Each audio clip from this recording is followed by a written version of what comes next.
नमस्कार दोस्तों, स्वागत है आप सभी का आपके अपने YouTube channel Shyam classes study में। आज के इस वीडियो में उत्तर प्रदेश पुलिस परीक्षा में पूछे जाने वाले हिंदी के 37 अति महत्वपूर्ण प्रश्नों का प्रैक्टिस सेट लेकर के आया हूं, जो आने वाले यूपी पुलिस परीक्षा के लिए अत्यंत महत्वपूर्ण प्रैक्टिस सेट है। अगर आप लोग दिन रात मेहनत करके यूपी पुलिस की वर्दी पहनना चाहते हैं तो आप लोगों को हमारे इस प्रैक्टिस सेट में 37 में से कम आप लोगों को 25 पेज तो सही करने ही होंगे। अगर आप 25 पेज भी सही नहीं कर पा रहे हैं तो आप टाइम पास कर रहे हैं, अपना कीमती समय आप बर्बाद कर रहे हैं। तो आज के प्रैक्टिस सेट को पूरा करिएगा।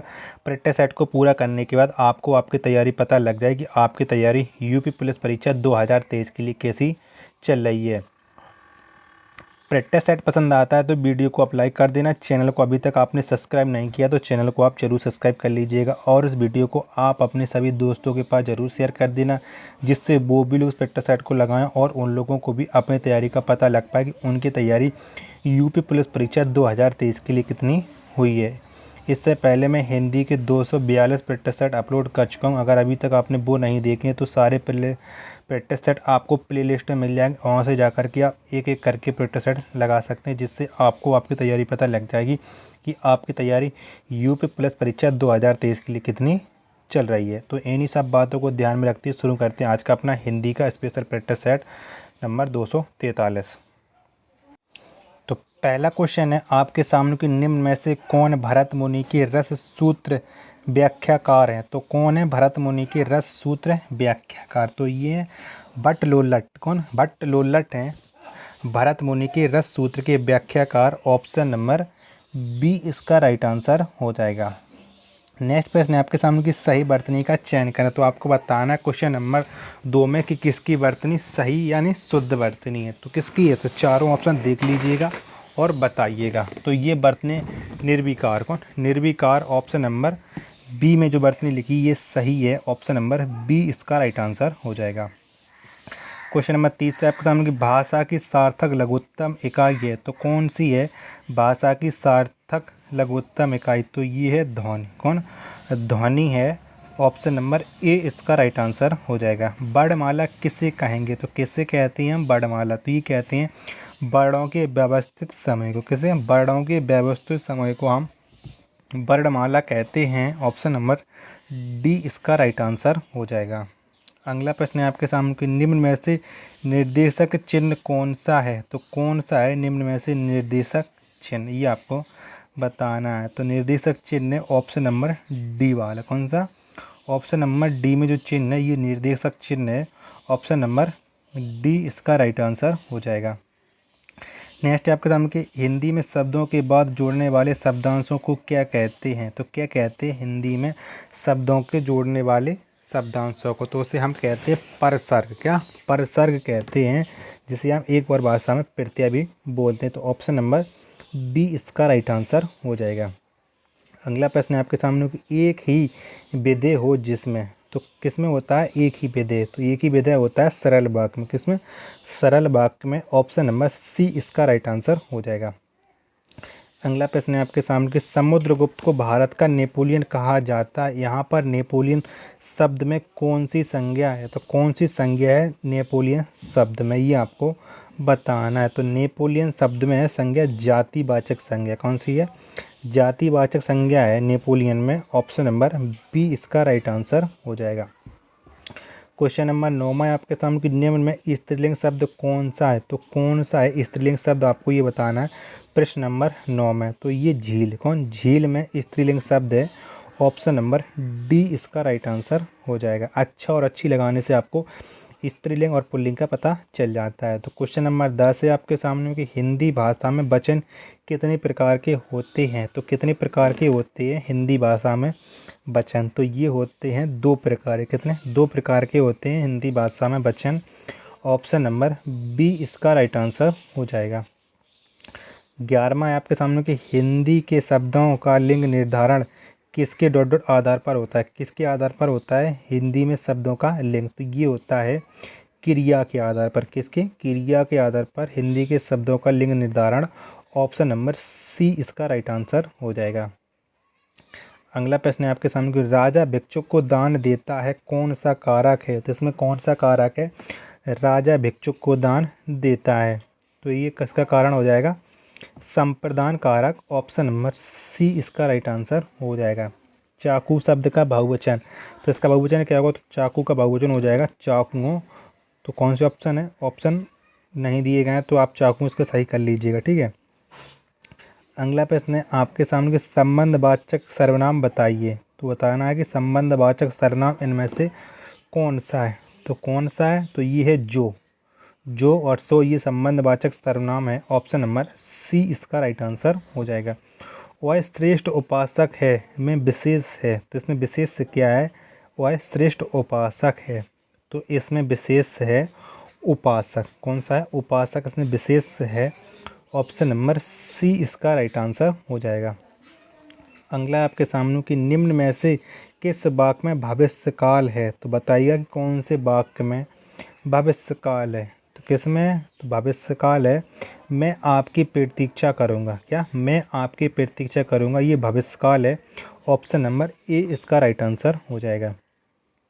अगला प्रश्न है आपके सामने कि जिस वाक्य में कर्म के अनुसार क्रिया में परिवर्तन होता है उस वाक्य को क्या कहते हैं। तो उसे हम क्या कहते हैं? जिस वाक्य में कर्म के अनुसार क्रिया में परिवर्तन होता है तो उसे हम कहते हैं कर्मवाच्य। क्या कहते हैं? कर्मवाच्य कहते हैं। ऑप्शन नंबर बी इसका राइट आंसर हो जाएगा। अकर्मक के कितने भेद हैं? तो कितने भेद हैं अकर्मक क्रिया की, ये आपको बताना। तो अकर्मक के भेद होते हैं दो। कितने? दो होते हैं। ऑप्शन नंबर ए इसका राइट आंसर हो जाएगा। अगला प्रश्न है आपके सामने कि अन्वेषण का शुद्ध संधि विच्छेद है। तो क्या हो जाएगा? अन्वेषण का संधि विच्छेद। तो इसका संधि विच्छेद होता है अनु प्लस एषण। क्या? अनु प्लस एषण, ये अन्वेषण का संधि विच्छेद है। ऑप्शन नंबर डी इसका राइट आंसर हो जाएगा। सख्यागमन का सही संधि विच्छेद है। तो इसका सही संधि विच्छेद क्या है? सख्यागमन का। तो इसका सही संधि विच्छेद है सखी प्लस आगमन। क्या? सखी प्लस आगमन, ये सख्यागमन का सही संधि विच्छेद है। ऑप्शन नंबर ए इसका राइट आंसर हो जाएगा। अगला प्रश्न है आपके सामने कि महाजन शब्द का समास है। तो महाजन शब्द में कौन सा समास है, ये आपको बताना है। तो महाजन, इसमें समास है कर्मधारय समास। कौन सा है?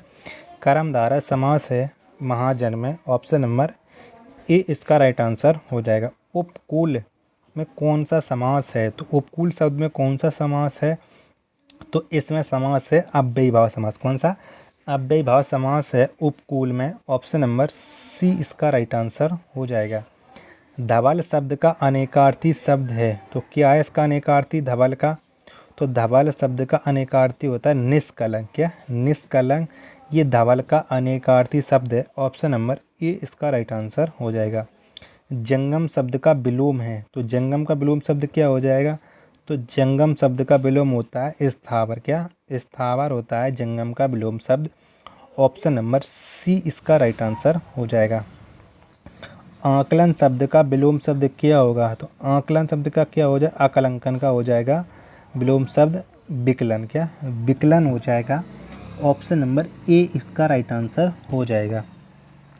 अगला प्रश्न है आपके सामने कि यमुना का पर्यायवाची शब्द होगा। तो कौन सा हो जाएगा यमुना का पर्यायवाची शब्द, ये आपको बताना है। तो यमुना शब्द, इसका पर्यायवाची हो जाएगा तनुजा। क्या? तनुजा। इसमें यमुना का पर्यायवाची शब्द नहीं होगा, ये होना चाहिए था। नहीं, सही है, सही है। यमुना का पर्यायवाची तनुजा ही होता है। ऑप्शन नंबर बी इसका राइट आंसर हो जाएगा। नीम हकीम खतरे जान का अर्थ है। तो इसका क्या अर्थ है? नीम हकीम खतरे जान, तो इसका अर्थ है अल्प ज्ञान हानिकारक है। क्या? अल्प ज्ञान हानिकारक है, ये है नीम हकीम खतरे जान का अर्थ है। ऑप्शन नंबर ए इसका राइट आंसर हो जाएगा। नेक्स्ट प्रश्न है आपके सामने कि पत्थर की लकीर होने का अर्थ है। तो इसका अर्थ क्या है कि पत्थर की लकीर होना। तो इसका अर्थ है अमिट होना। क्या? अमिट होना, ये है पत्थर की लकीर होने का अर्थ। ऑप्शन नंबर सी इसका राइट आंसर हो जाएगा। मोती का तत्सम रूप है। तो कौन सा है मोती का तत्सम रूप, ये आपको बताना है। तो ये है मौतिक। तो क्या? मौतिक है मोती का तत्सम रूप। ऑप्शन नंबर बी इसका राइट आंसर हो जाएगा। निम्न में शुद्ध वर्तनी शब्द है, तो किसकी वर्तनी शुद्ध है ये आपको बताना है क्वेश्चन नंबर 35 में। तो कुमुदनी किस तरह से सही लिखा जाएगा ये आपको बताना है। तो कुमुदनी लिखा जाएगा ऑप्शन नंबर बी के अकॉर्डिंग सही, यानी शुद्ध। तो ऑप्शन नंबर बी इसका राइट आंसर हो जाएगा। अगला प्रश्न है आपके सामने, निम्न में से एक वाक्य शुद्ध नहीं है, तो आपको बताना कि इनमें से कौन सा एक वो वाक्य है जो शुद्ध नहीं है, यानी 3 वाक्य हैं जो सही हैं जबकि एक वाक्य है वो गलत है। तो पढ़िएगा और बताइए कौन सा वाक्य जो सही है। शिष्य गुरु के पैर में गिर पड़े। शिष्य गुरु जी के पैर में गिर पड़े, तो कौन सा शुद्ध नहीं है, तो यही शुद्ध नहीं है ऑप्शन नंबर डी। शिष्य गुरु जी के पैर में गिर पड़ा होना चाहिए था ऑप्शन नंबर डी, तब ये सही बैठता।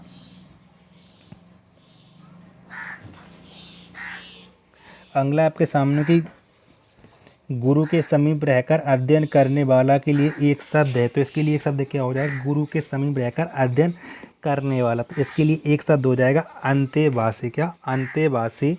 ऑप्शन नंबर डी इसका राइट आंसर हो जाएगा।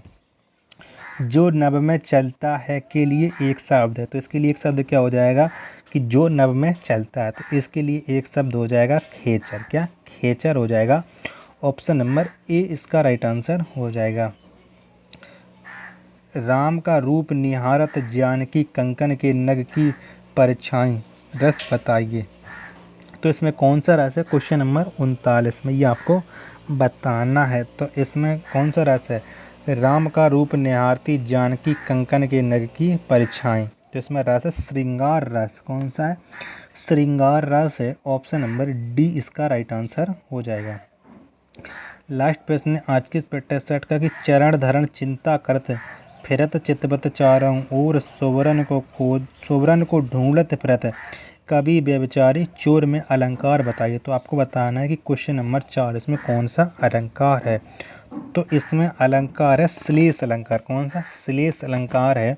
ऑप्शन नंबर ए इसका राइट आंसर हो जाएगा। तो आप बताइए कि आपने हमारे इन प्रैक्टिस सेट में कितने प्रश्न सही किए हैं और आपको ये वीडियो कैसी लगी। वीडियो पसंद आई हो तो वीडियो को आप लाइक कर देना। चैनल को अभी तक आपने सब्सक्राइब नहीं किया तो चैनल को आप ज़रूर सब्सक्राइब कर लीजिएगा। मिलते हैं अपन नेक्स्ट वीडियो तथा नेक्स्ट प्रैक्टिस सेट में, तब तक के लिए धन्यवाद। जय हिंद मेरे प्यारे साथियों।